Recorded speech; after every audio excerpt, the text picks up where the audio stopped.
저 사람이 너무 평소와 다르게 똑부러지게 얘기를 한다. 나의 잘못에 대해서 준비하고 있는 거라고 보시면 돼요. 의심하셔야죠.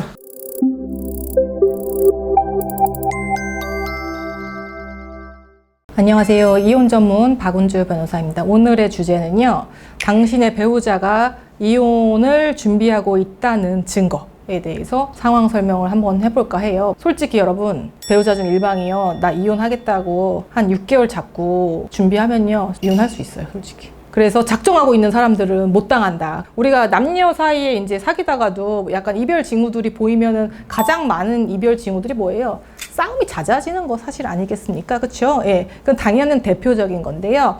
자꾸 트집을 잡아. 그러면서 갈등을 유발해. 갈등을 유발하면서 어떻게 할까요? 그런 걸 다 이제 증거로 남겨둬야 되니까 녹취를 하거나 홈캠을 설치를 해가지고 트집을 잡는 거죠. 괜히 와가지고 집안 상태가 어떻다 저떻다, 당신 월급이 어떻다 저떻다, 애들 교육 관리를 어떻게 하는 거냐, 시부모한테 너 왜 이렇게 하니, 너네 장모한테 왜 이렇게 하니 하면서 시시때때로 아주 잠을 못 자게 괴롭을 해니까 이제 이거를 버틸 사람이 어디 있습니까? 그렇죠? 그러면은 크고 작은 싸움들이 계속 일어나면 증거로 다 수집을 했다가 우리는 이렇게 갈등이 많은 사람들이었고 저 사람은 나한테 이렇게 욕을 하는 사람들이고 이렇게 한단 말이죠. 근데 아내분들이 이제 많이 쓰는 방법이에요. 소리를 질렀다. 혹은 뭐 물건을 던졌다.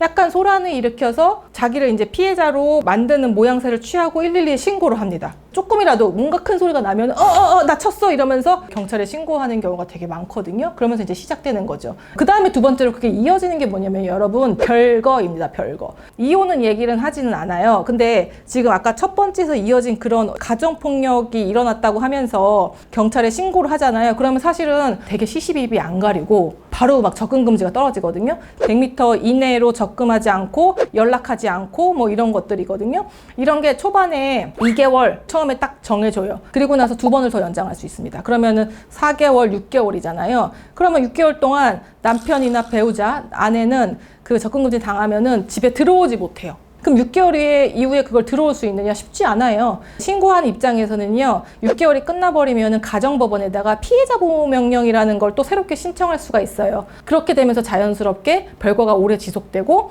쫓겨난 사람 입장에서도 이혼 소장까지 받았어. 그러면 살고 싶을까? 이혼 의사가 막 되게 없다가도 되게 강해지겠죠. 예, 그래서 자연스럽게 별거가 시작되면서 이혼 소송을 가는 게 많아요. 또 하나는 어떤 거냐면요. 이런 거 되게 많아요, 여러분. 여보, 나 출퇴근하는 게 너무 힘들어요. 회사 근처에다가 원룸을 하나 잡고 살았으면 좋겠어. 출퇴근 시간이 너무 허비되고 내가 심신이 너무 지칩니다. 나 갱년기도 온 것 같고 너무 힘들고 우울해요. 그렇게 얘기를 하거나 혹은 출퇴근 문제가 아니더라도 가만히 이유 없이 여보, 나 너무 숨 막혀 집에 있으면.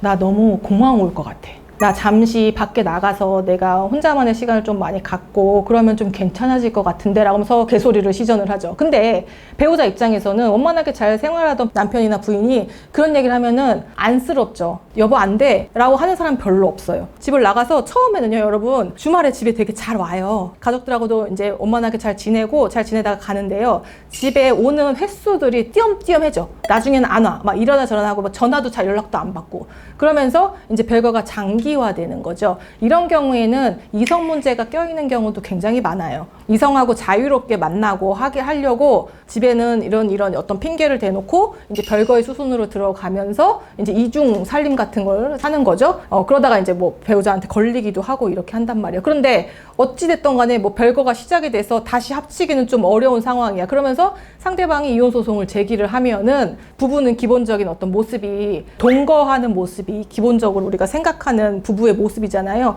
근데 별거 한 지 1년 됐대. 판사가 보기에나 누가 보기에나 이게 과연 정상적인 부부일까? 무슨 문제가 있던 거 아니었을까? 그리고 분명히 원고는요, 별거 당시에 일을 이렇게 꾸며내요. 우리가 사이가 워낙 안 좋고 그래서 별거에 합의를 했다. 집에 남아있는 입장에서는 상대방이 너무 힘들어하고 부탁을 하니까 그래 여보 당신 리프레시하고 와 조금 편안해지기를 바래라고 해서 배려를 해주는 거를 우리는 별거에 합의를 하고 그건 이혼이 전제된 거였어라고 이런 개소리를 시전을 한단 말이죠. 별거 경위에 대해서 서로 얘기가 다른데 별거는 또 이만큼 지속이 됐으니까 법원에서 이거를 다시 혼인관계의 어떤 회복의 가능성에 대해서 쉽게 생각할 수 없단 말이죠. 출퇴근이 멀고 어쩌죠. 그러면 같이 가자고 하세요. 그냥 그 회사 근처에 같이 이사 가자고 하시고요. 부부는 어찌됐든 간에 직장이 멀리 떨어져 있거나 무슨 지방이 있지 않은 이상은 같이 살면서 지지고 볶고 하는 게 맞습니다. 그 다음에 이제 세 번째는 뭐냐면은 이거 굉장히 많이들 느끼실 걸 텐데 여보 앉아봐 이러면서 2004년에 그때 당시에 12월 25일 날 그때 내가 분명히 그때 성관계 하기 싫다 부부관계 하기 싫다고 했는데 억지로 나를 강간을 했어. 부부간의 강간이 성립이 돼. 그거 이혼 사유 되는 거 알아?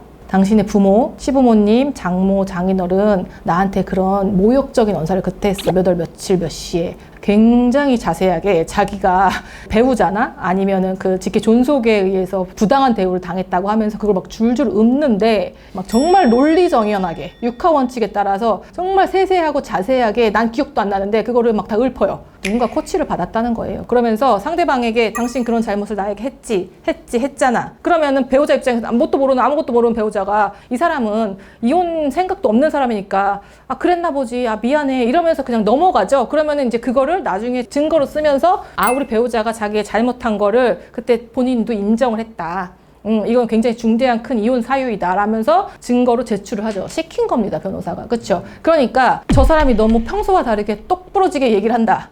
나의 잘못에 대해서 준비하고 있는 거라고 보시면 돼요. 의심하셔야죠. 네 번째는요, 외부 상황은 변동이 없는데 가정경제에 변동이 일어나요. 무슨 말이냐 하면은 배우자가 받는 소득은 비슷해. 그래서 뭔가 변동사항이 없어. 유지되고 있어, 비슷하게. 내부적인 부부간의 가정경제 상황을 변동을 시켜요. 이혼해야 되니까.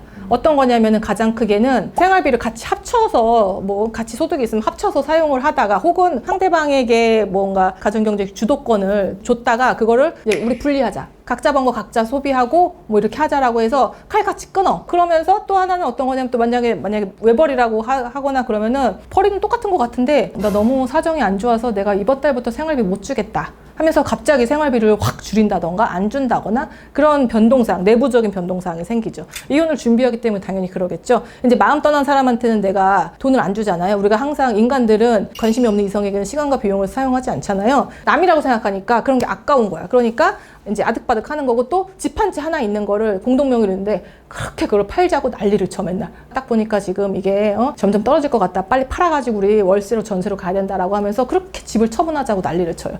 이런 특별한 사정이 없는데 그런 식으로 갑자기 변했다. 의심하셔야 되는 거예요. 그렇죠? 마지막으로는요. 참 슬픈 얘기지만 이 이혼을 원하는 사람들이요. 자녀가 있는 집에서는 자녀들을 가스라이팅을 해서 자기 편으로 만들어요.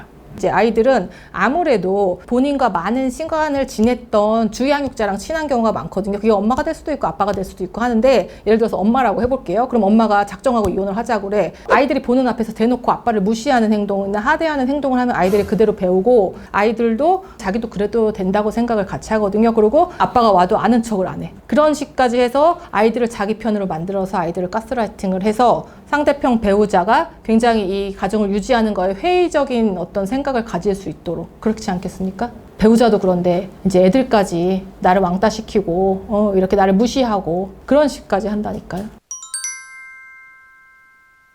여러분의 배우자가 이혼을 준비하고 있다, 이혼 소송을 준비하고 있다, 어떤 징후들이 있는지 여기에 한 개라도 걸리게 되면은 아마 잘 유심히 본인도 이제 마음의 준비를 하시고 조금 잘 살펴보셔야 될 것 같아요. 오늘 영상이 유익하셨다면요, 구독과 좋아요 누르세요. 안녕.